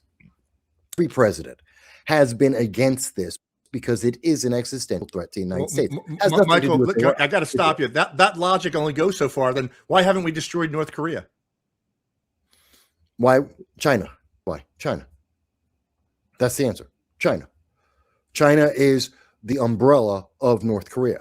And if we were to act against North Korea, China would see that as an aggressive sign. They already have. We should. I know we disagree completely on this, and I've had this. I've been of this thinking for quite some time. Okay, I look at the benefits that we get from countries that we're involved with or have relationships. Or, for example, Ukraine. And I'll get right back to Israel. How has that benefit us with the Ukrainian situation? Not a single bit. In fact, we've lost hundreds of billions of dollars to one of the most corrupt dictators in the world. How has our relationship with Israel benefited us? Well, you could look at the numbers there too. What, dragging us into overseas conflicts, fighting on their behalf? We look at the greater Israel expansion. We look at Syria now, which is another cesspool.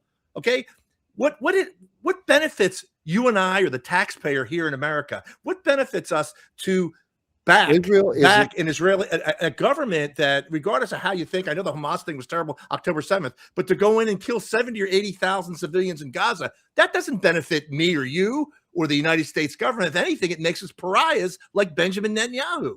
No, there's a lot in what you're saying.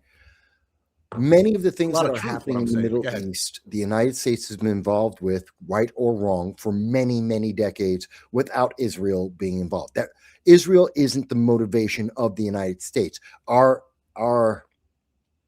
objectives may align directly, which is true of all of our allies. Our goals and many of our motivations are directly aligned, but it's completely selfish for the United States.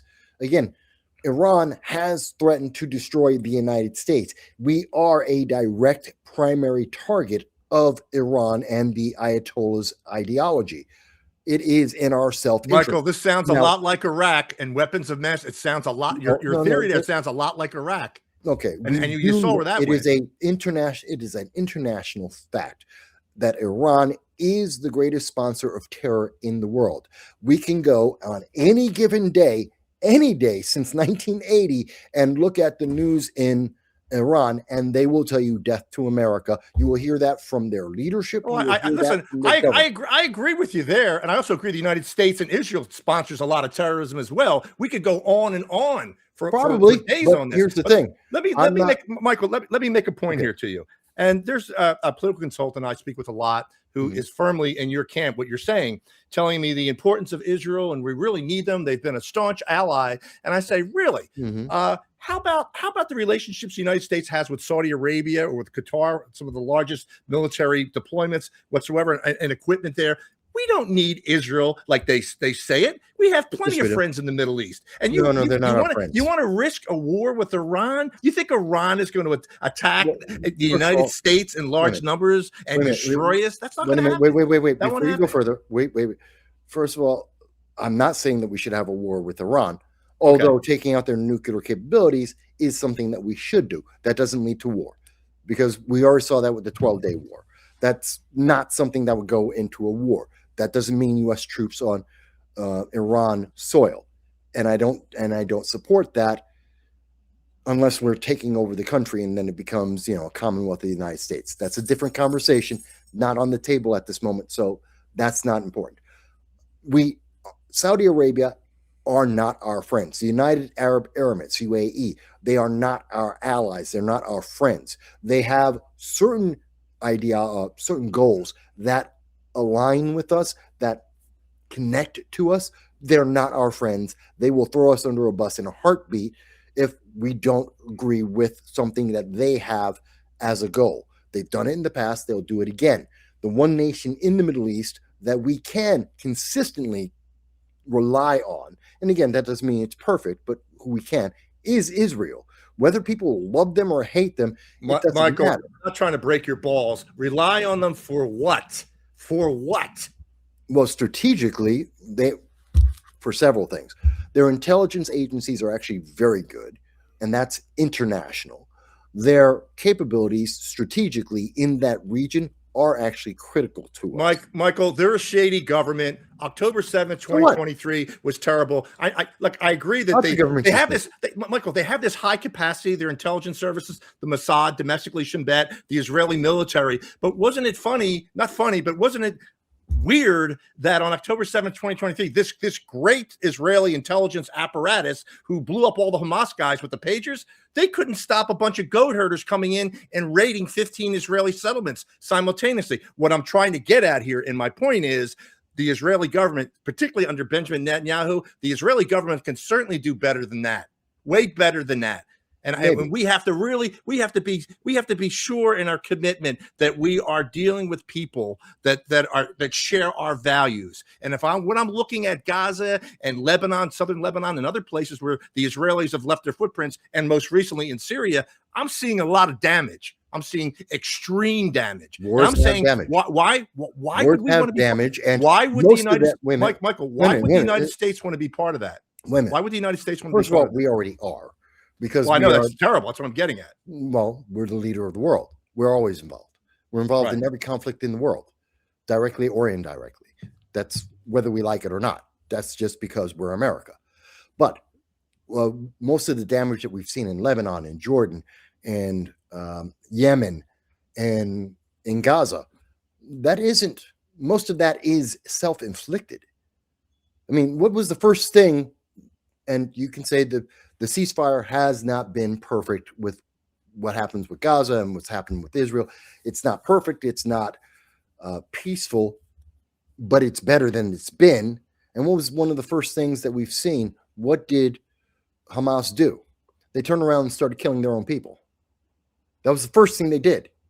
As soon as Israel stopped the main portion of their bombing and their inflow, the very first thing that Hamas did is go out and start shooting its own people. There other nobody's saying Hamas are these yeah, good but guys. By any stretch of the I'm saying imagination. hang on. However, if I can add, when you keep a small area like the Gaza Strip under a giant outdoor prison, you're going to have these type of these developments in their human nature, this barbarism, and I would acknowledge that Hamas is barbaric, but it doesn't mean the Israelis can jump in and destroy, kill 80,000 people, half under the age of 18. That is overkill. That is overkill. Well, you know what? Overkill happens during war. It's not a war, Michael. It's not a war in the conventional sense that Hamas is rolling in with 50 or 120 tanks or 300 F-15s. It's not conventional by any sense. It's like throwing stones at a guy with a machine gun. Well, it's not that. It isn't that. And we can disagree. They're not on par, Michael. Look, Hamas is not on par with the Israeli military. But I understand, and it is a very long conversation with many points on both sides. I'm not in any way saying that Israel is perfect. I do say that they are in the Middle East. They are our best ally and our only true ally in the Middle East, as imperfect, flawed, and potentially even dangerous as some may say. Still the best and only ally that we have in the Middle East. That's just a fact. And we can go through various different locations and various different issues. Syria is its own problem that has nothing to do with Israel, and it is its own issue. And the problems we have there, the 3 soldiers that were just recently killed by ISIS in Syria, wasn't because of Israel. It's because of the PKK. It's because of the Kurds that we're protecting there, that we've been protecting since, that would be Bush, Obama, and then Bush. That's right, Bush, GW, and then Obama, and then Trump, and we've been there, and Biden as well. So we've been there a long time protecting the Kurds, and that's why we had danger. There's a lot going on the international. It is a long conversation. Hell, I've been talking about the international for 20 years. Michael, the only thing I will state it again, like I did 20 minutes ago, is America first. Like the 3 National Guard people that were killed several weeks ago. We shouldn't be in that hellhole anywhere. We should extract ourselves. And there's certainly been a lot of talk about if the Israelis want carte blanche on every decision and not come to the United States and say, can we do this, do that, or whatever? Let the Israelis, if the Israelis want to go to war with all their neighbors, go ahead. Good luck. I want us to extract ourselves, like whether it be in Ukraine or even possibly futurely in Taiwan. That's all I'm saying. I'm an America first guy. I'm not going to go back on that. I love being America first. I'm very much America first, but we have certain realities that we are, whether we like it or not, we are the superpower of the world. And with that comes interactions with our allies. And I understand that. Our allies. We can't avoid that. I'm just saying, but it's much too great of an expense. I know you're here in America. I go around. I know you've been overseas too. Mm-hmm. And the fact that when Israel says, I think you're going to need to bomb Iran, then Netanyahu last night, 2 nights ago, says to Trump, I think you're going to need to bomb them again. That is ludicrous, man. That is insane. People focus on Israel. That Israel isn't the decider about that. they may take the opportunity, and they're opportunists because it's good for their interests as well. But we have our own interests that would say bomb Iran, and we have our own reasons. We're not. People love to. It is easy to scapegoat certain nations very easily to make it to bring out the worst in them. Israel is an easy target for a lot of the things people don't like. That's not they're not controlling the US government. They're not dictating how we act on most anything, including most of our actions in the Middle East, especially with countries Michael, like Michael, Iran. you can't actually believe that. Absolutely. Benjamin Netanyahu last year was in front of Congress and got 54 standing ovations. And do you see what the rest of the world, particularly Muslim countries, see when they see half of Gaza completely leveled with tens of thousands dead, and the swamp is cheering the guy on to let it? I mean, do you understand the optics of that? I'm not trying to be a jerk off here. Do you understand the optics of that when the rest of the world sees that? Not the American audience, the rest of the world. I understand that the world sees things from the view that they want to see it from. And we're talking about there are no angels out there. Let's pick any of the Middle Eastern nations, and they have their very skewed, very problematic issues as well. None of them are angels. Many of them are centers of very specific terrorist organizations that have gone out and killed thousands of people around the world, if not tens of thousands of people. We're not talking about anyone with angels.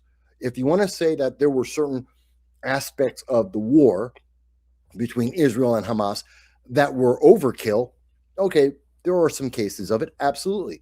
At the same time, it was a war, and Hamas knew exactly what it was getting into, and it didn't care about its own people enough to not have a war. They did that on purpose. They started the war.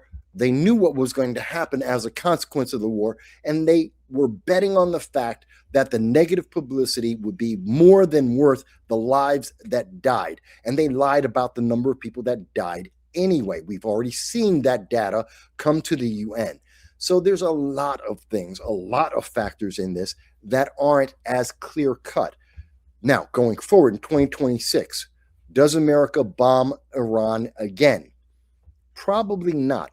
But somewhere between 2026 and 2032, I would expect, yes, we will. And I look forward to it. I hope we do it, and I hope we do it twice as hard as we did it the first time, because it is in the self-interest of the United States to keep Iran from having nuclear weapons. And if we could do it to North Korea, I wish we would have, but we can't because China.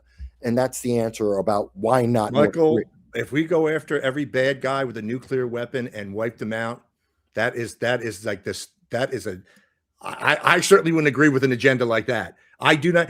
Benjamin Netanyahu, since 1992, has been saying Iran's the boogeyman. Nuclear weapons for over 30 effing years, and it doesn't happen. All I'm saying, Michael, Iran has been saying they want to kill every American. The United States commits massive terrorist acts. They've gone into wars and destroyed countries. That's a fact. That's not some bullshit thing. Okay, and I'm not saying one bad thing equals another bad thing or whatever. The Iranians do not pose a threat. I'm talking about eliminating 350 Americans. Do they commit terrorists? Do they support terrorism? Of course. Does the United States? Of course. Does Israel? Of course they do. They all do. Every country does to some extent, and I think that the threat from Iran is existential to this nation. And I don't think that we can trust them. There are many countries with nukes that are not threats. I do think that North Korea and Iran are irrational countries with irrational leaders, and they are existential threats. You can mention other countries, and I don't think China is an existential threat in the same way that Iran is.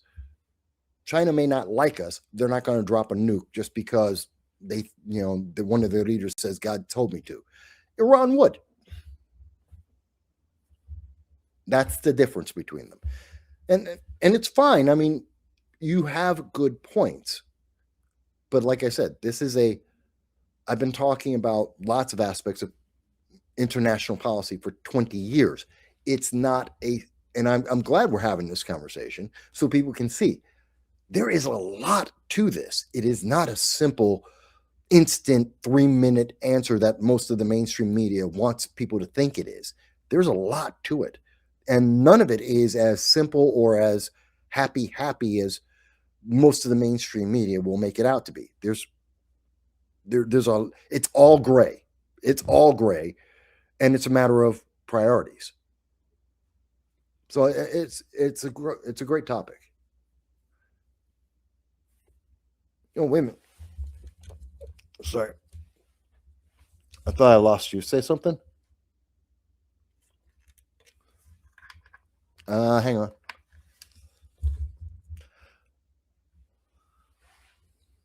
I can't hear you.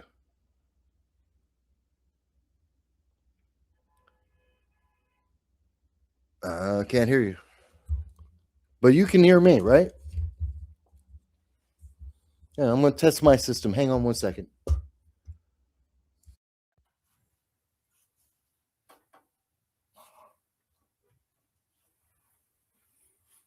Check 1, 2. Now we got you. You're back. Okay. Sorry if I was talking over you at any point. I didn't realize that the microphone had been stopped. We're not going to agree on this. And, I know your position. I'm not saying it's not valid or not valid. We all certainly have our opinions on it. But like I said, we have so many pressing issues here in the United States that involving ourselves in overseas endeavors, we better be damn sure that it affects, it's like a life or death situation. And I will say, like, even back in the 2000s, the way the Bush administration pushed the Iraq issue like it was the end of the world, and it was all bullshit. I think you're seeing similar things here. And I'm just trying to say that Israel, just because they may seem to be the ally, I mean, your definition of an ally and mine may be different.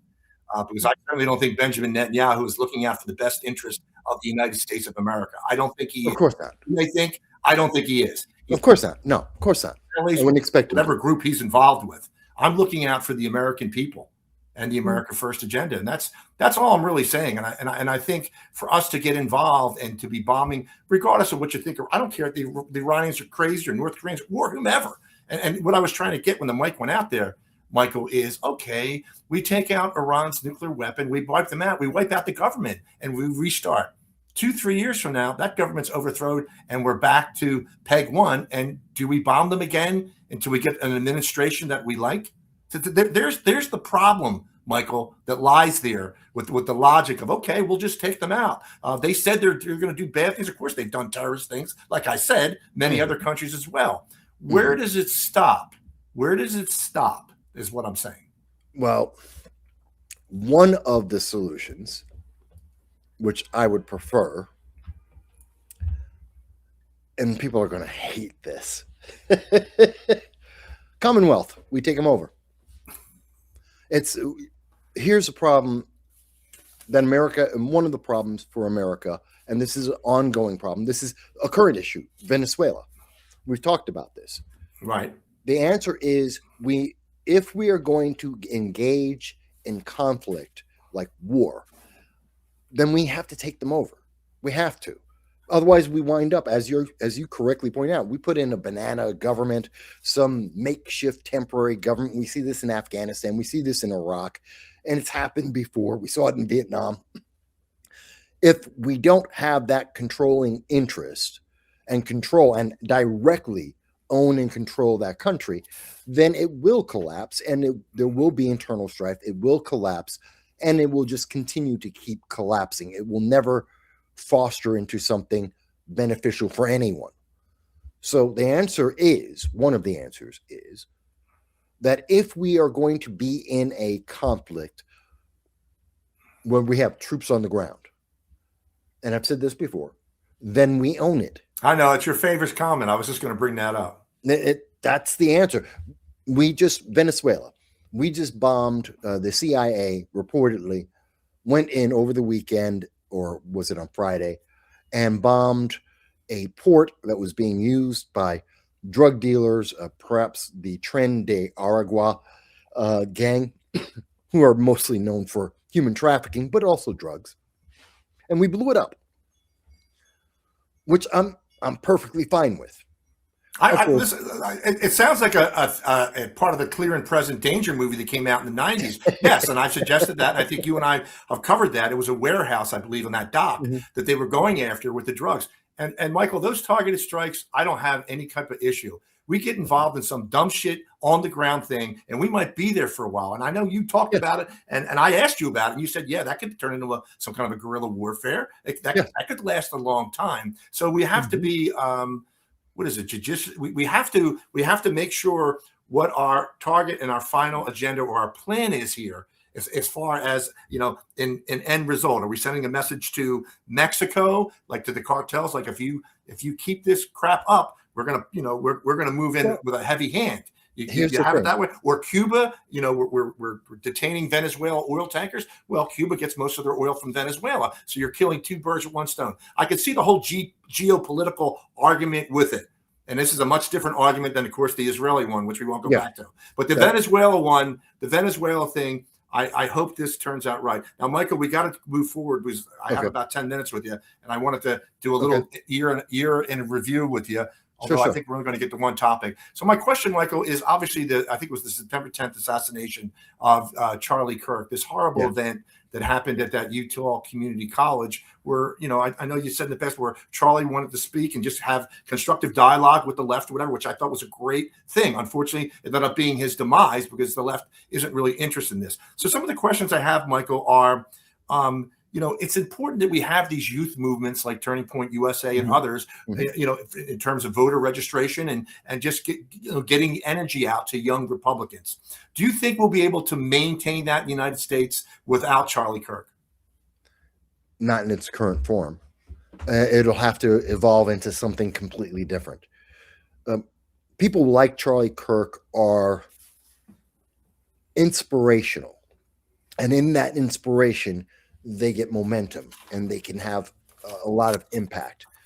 But when you lose that individual, that momentum dies and someone else has to come. And sadly, it's not like a relay race where I can just take the baton and keep going with it. If the person's alive, yes, you can have that handoff and you can keep that momentum moving. If the person's dead, that race is over and now you have to start over from the beginning again. Although your beginning may not be at the same foundation. You may have built the first 2 floors of the building, but you have to stop, replan, redesign, and then start building floors 3 and above on this new vision in a new design based on that foundation that you did get built, but it's going in a different direction. So it may have been a 4-story building and now it's going to be a 20-story building, as an example, something like that. So Charlie Kirk being gone changes TPUSA. It changes CPAC, the conservative movement. It changes the way moving forward, partially because now everyone's afraid. There is a certain chill of the First Amendment and a certain chill to people who were before more than happy to say, yeah, I'm conservative or Republican. I'm on a campus. And you know what? Just deal with it. Yeah, of course I am. I'm a proud Republican. And some people are afraid now to say that more than ever before.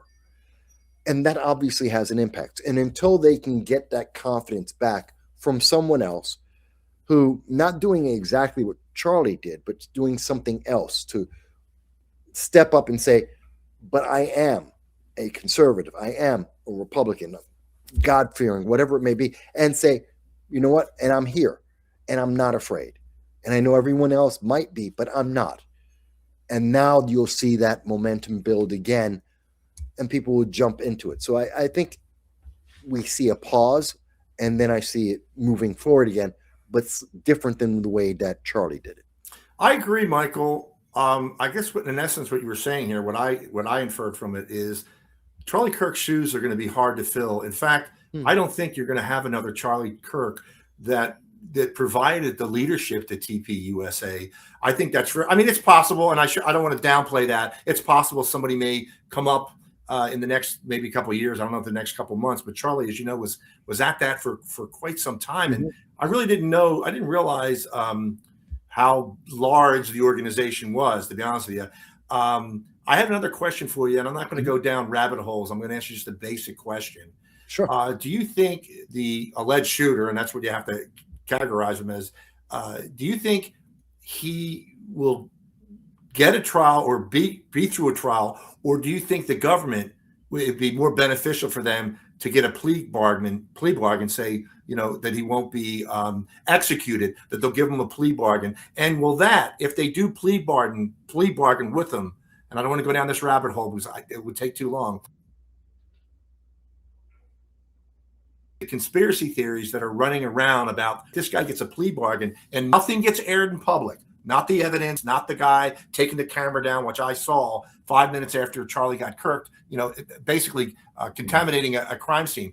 Is it better that they have a trial for Tyler Robinson so we see, and that's fine because I haven't seen the video evidence and it should be there because there's 800,000 cameras, whatever, at every university. See him pull the trigger, do the shot, end of story. No more conspiracy.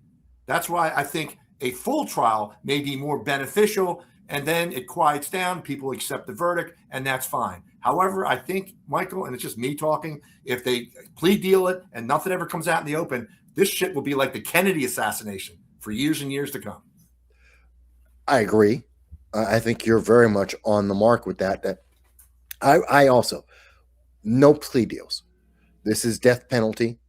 And especially because it's death penalty, I don't think you plead this down to life in prison. No, this was very much a purposive act. Yeah. And it deserves a very extreme response. This is death penalty we're talking about. And therefore, that means we don't take a plea deal. He definitely goes through trial. We present everything and we make the case. And if we can't make the case to a jury, then he deserves to walk, because I think it's pretty clear cut, and it has to be clear cut for America so that we can all move forward.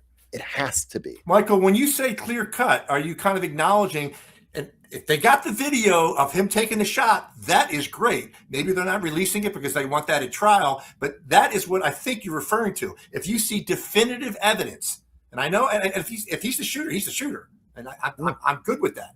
But you obviously, I'm sure you see what's going on the internet with stuff that's floating around, and this is what's kind of fracturing MAGA, or the younger MAGA to a certain extent. He should, if it is proven beyond a doubt, and we have all kinds of evidence, then you just let the penalty flow what the penalty is. Yeah, show the evidence and charge him with the fullest extent of the law. This was on purpose. It was planned. It was meant to be evil and vile and terrorizing to individuals. Show it all, and then he has the full consequence of that. This way, there is no question in anyone's mind. We have shown all the evidence. No one can then go, oh, but you hid this or that. Here's all the evidence. Here's the conclusion. Here's the decision, and here's the consequence for that kind of activity. I think we need things like that, so that we understand you don't get away with stuff. And when we catch you, and we will, that you're going to get the harshest penalty possible. And in this case, that means I would bring back death by firing squad. Yeah, old school. Michael, listen, with the remaining minutes, now we looked at that, I know it was quickly with the assassination. And Mike, what do you think when you look back at this year, 2025, what event sticks in your mind, regardless of politics, whatever, what event sticks in your mind that has affected America, Republican, Democrat, Independent, whatever? What event, like whether it be what you think of ICE or illegals or anything else, what event has really punctuated this year? The two things for me would be the tariffs and bombing Iran. Those are the two most, and it's because they're both long-term changes to the world. Okay. And they're beneficial to the United States. Third would be Greenland, or potentially getting the deal with Greenland. And I think that's something we see in 2026, which is world changing. We need those rare earth metals. And I don't care if it's whether they become a state, a commonwealth, or they just make a monetary deal with us. I don't care. We need those rare earth metals.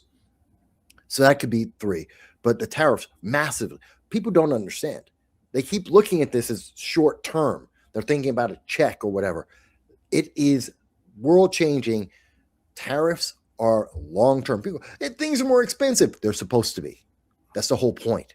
So that you'll go out, get a business, build it in America, and you can buy it from Americans. We can become self-sufficient again. And if we're self-sufficient, then a lot of the problems we have right now go away. If we're self-sufficient or mostly self-sufficient, then a lot of the international problems start dropping because they're no longer priorities. And if they're not a priority for America, they're not a priority for the world. It is important. We need this. And it is working. I mean, we were told we'd be in a depression by now. That's what we were told back in February. We're supposed to be in a depression. We're not. No, Michael, I agree with you. I think the average American has an attention span of about 30 seconds. But these things like the tariffs, that's not going to happen overnight. No. But when it starts to kick in, you're going to know it. I think this could help us in the midterms and certainly 2028. Yeah, the further out you go, and I think it's a 5 to 10 year process, but you will see as you get closer to that, the more impact it's going to have and how much more beneficial. And yeah, even in 2 years, a year and a half, we're going to see it. The longer you go, the more benefit you'll see from that. So I think that was really, really impossible. And I think if we look at Donald Trump being the strong president with the old saying, we have a big stick and we will use it. And that is incredibly important to the world. Think of how unstable things were under the Biden administration, how they were collapsing. And because there was no consequence, there was nobody saying, stop doing that. And the more that any one nation got away with something like Russia goes into Ukraine, no one stopped it. And there was no leadership. That leads to China saying they're going to go after Taiwan. That leads to what's happening over in Congo and with Thailand and what's happening with Azerbaijan. And even with India versus Pakistan, we saw a lot of conflicts that started rising up because no one was there to say, stop. We're the parents in the room. Dad's here. I got my switch. Stop it or else. And occasionally we've hit a couple of people to remind them that no, Dad is serious. and I will beat you. Stop it. And for the most part, we can disagree on there's multiple things and some of them we'll disagree on, but overall in the world, it has been a more stabilizing event. And what's happening in Venezuela going 2026 is even more. It's closer to home, but it's even more of things are going to calm down really quick, or things are going to get very bad for some bad people. Michael, is it just good common sense for us to take control of the Western Hemisphere? That's what you're looking at? For the most part, I mean, we can argue about domain, manifest destiny. People can argue about that, but realistically, the more influence we have here, the better it is for us, and also for South America, Central America, for the North American continent. The more control we have, the more that we assert ourselves and say there's going to be a law and order about these things, the better it is. We're never going to get rid of all drugs. We're never going to get rid of cartels. We're never going to get rid of crime. That's true. But we can manage it. We can make it livable. Same thing with illegal aliens. You know what? We'll have 100,000 illegal aliens every year. It's never going to stop. We'll have easily at least that many. But that doesn't mean we need 10 million. There's a big difference between the two. Michael, what you were getting at a minute or two ago, and I should spend more time on it. We should spend more time on it. That, President Trump gets a lot of heat for a lot of things he's doing. I mean, you and I probably can see better that President Trump, I do believe, loves this country. Okay. Mm-hmm. And I know you may think, no kidding, Matt, but you can't say that for like Biden and others. Yeah. And he has done things. He has moved in the right direction, securing the border, bringing, as you said, massive investment back to the country, applying these tariffs, strong rapport with the law enforcement and our military, and fighting tooth and nail against this woke bullshit. So he's done a lot of great things. He's been standing up. He's not perfect. Like you said, none of us are perfect. No. And we're going to have disagreements, as demonstrated tonight, but that's fine. What makes us different What makes us different from the left, and I will say it again, Michael, is that we can engage in constructive dialogue. And Yeah, that's that doesn't fine. change our relationship at all. It's like, okay, great. And then we went on to other things. We'll have more conversations. It's okay. That's not like we're not my slaves, mental slaves. We can have a conversation as grown men, intelligent men with different points of view, and then we can move on and go, okay, and then next thing. It's all right, you know. No, I agree with you. And Michael, I'm not belittling this or whatever. There are so many contentious issues within our party right now, significant ones. I hope we can get through it. I'm glad that we have President Trump in the White House. I know we have, you would like to think that Speaker Johnson and others and the Jim Jordans of the world would move forward and do things that President Trump, wants to push forward. And it usually ends up President Trump, moving the agenda the best he can on his own shoulders. What I forgot to ask, and let's get to it real quick, Michael, but I think it's that important. Do you believe in another 30 days, Michael, that there will be a shutdown in the United States of America? Probably. Do you think it'll be a long one, longer than 42 days? No. I think the Democrats go for like a 2-week spin. They're going to try and see if they can spin again the food stamps as the main message. They need something to blame Republicans on, again, for the 2026 midterms. They need something that they can say, see, Republicans, MAGA, Trump did this to you. Vote Democrat.